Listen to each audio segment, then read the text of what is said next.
So we've talked about the anatomy of a lens and all the components that make it kind of do what a lens does. But we need to talk for a minute about how to choose a lens based on various factors. Yeah, and there's so many factors to really think about. I mean, there's this, like the physical dimensions that you need to think about, like where can you put your camera, how far away is the stage, and so that helps you figure out how much zoom do you need. Things like, how bright is your room, how dark is your room, so that can help factor into what kind of lens you need. But then also, I think one of the things that's really important to realize is like each lens kind of has its own storytelling ability, right? So, DPs in Hollywood, they'll have a whole slew of lenses, and for each scene they may use a different lens because they want to get a certain kind of emotion or idea out of a shot based off the kind of lens that they use. And I think it'd be cool if we could just demonstrate that. Probably the best way to learn it. So let's go ahead and let's put this on here. Let's put this on the screen. Okay. So this lens on this camera is an 18 to 35. So what that means is it's a zoom lens.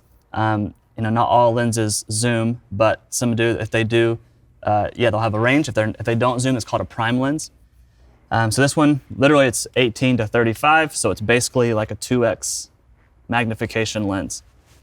And so an 18 is a wide-angle lens, and what that can accomplish, obviously, is you can get more, stuff in your frame. But it also, the closer I get to my subject, you can kind of see this. It makes Jeff feel pretty emphasized in this frame, right? So it's just a different kind of look. Good choice of words. I prefer to think large and in charge. Large and in charge, right? But that's kind of the emotion that it kind of conveys. If I back up and zoom in, I have basically the same composition, but an entirely different feel. Feels completely different. It looks like a different lens. Exactly. So you have to think about that as you're lens shopping. And then we can even go to this guy here. This is a 50 to 100. So this would be more of a telephoto lens. Probably not good practice to swap lenses while cameras are still on, but. So this guy's a little bit bigger. Probably need me a little further away. Yeah, back up a little bit because it's going to just be tighter by nature. So at 50 millimeters, that's as wide as I can get, right? So oh wow, you're never going to accomplish a wide room shot with a lens like this. And this also has a 2x zoom, so I can zoom all the way into 100. And it's kind of hard to see because our background is so dark. Jeff, can you smile maybe a little? There you go. Yeah. But the more you zoom, the more you see compression.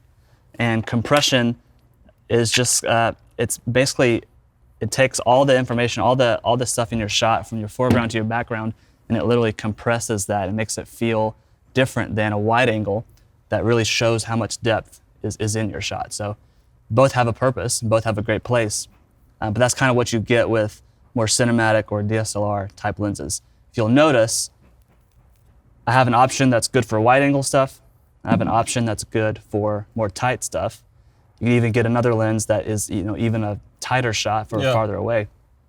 But when you're in the cinematic realm, there's not a lot of lenses that kind of do both. And there are benefits to that. So because this one is focused on wide angle and this one's focused on telephoto, they're both faster lenses, meaning you can get shallow depth of fields, and also cheaper because it's more specialized. But in broadcast world, you could get one lens that can kind of accomplish both of those. So let's look at this camera over here. So Jeremy, if you can hop up on stage, we can sort of see this. So this is our box lens with a studio camera setup.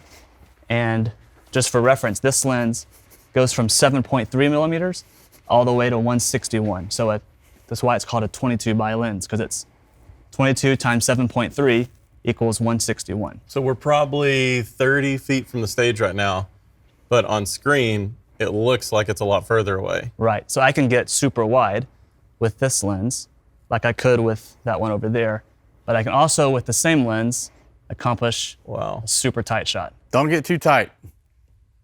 Don't show them my nose.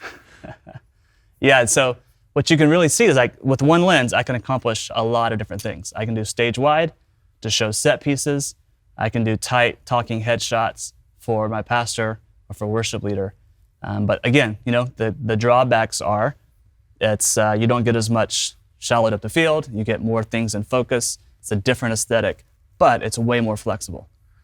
And that's a lot more expensive usually. Yeah, it definitely can be. I mean, there kind of the industry now is creating lenses for cinematic cameras that try to accomplish some of this. Yep. They're never going to have the exact same kind of range as a camera like this does, and those are getting expensive as well. But yeah, these are.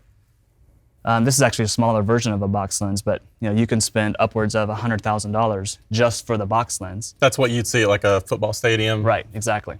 Yeah. Or at the PGA when they track the golf balls Right. over 300 That yards. blows my mind. And the golf ball stays in focus. I can't find my golf ball when I hit it sometimes. Most talented camera operators in the world. Totally. Yeah. Or like if you're at a concert and you see cameras behind front of house shooting 120, 130 feet to the stage Yep. and getting that kind of tight focus. Exactly. It's got to be a lens like that. Yep. Yeah.